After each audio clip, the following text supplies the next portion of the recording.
মার দাঁড়া, আমি তোকে দুইজনের যে কাউরেই খুন করতে পারি। তুই ওকে মানিস না, আমি ওকে তালাক দিয়ে তোকে বিয়ে করবো।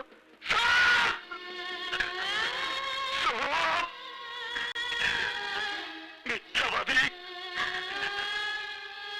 তুই আমারও মিথ্যা কথা কইতেছ, কিন্তু আমার খুশি অনেক দূরে চলে গেছে।